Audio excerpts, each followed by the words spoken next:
And then we have this work by Paul Sweet to wind up with. Yes, this is actually a piece. I'm very, very excited about this piece. It was written for the CD. Paul Sweet used to be on the faculty at the University of Central Oklahoma, and he is a pianist.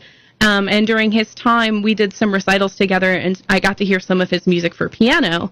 And it was always just so clever and also so understandable to the students and to everybody in the audience. So I asked him to write a piece for Dr. Glaubitz and Dr. Pollack and myself, so baritone, clarinet, and piano. And I basically told him he could have free range to pick the text, and we would just, basically this is what the clarinet can do, and this is what the voice can do, and go and find your way. And he was motivated for his text by posts from Facebook.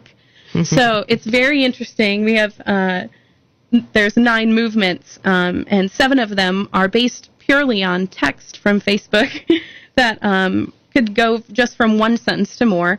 And each one has its own character and just energy to it, and it's been wonderful to prepare. One of the movements is basically a death march for a lost Lego, and the text is "Legos found behind the toilet do not get a second chance." And one sentence and what he could pull out of that, it's just a very interesting piece. And we're also going to show the images of the Facebook posts themselves during the performance, so we hope you'll enjoy it. Paul Sweet is really a treasure to UCO. He is an alumnus of UCO, and then he was our colleague.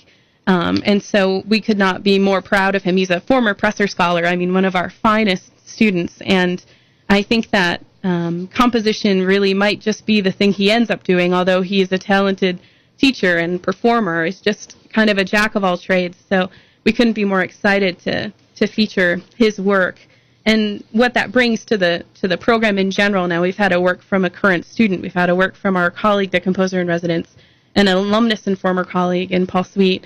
And so the connections theme is very strong, and also with the other research assistant students. My assistants on this project were Abigail Pappas, Melissa English, Madeline Short, and Kongwa Mundende, and they got to have a relationship with a composer and see a piece from beginning to end, and have a relationship with each trio and see how the performance was prepared.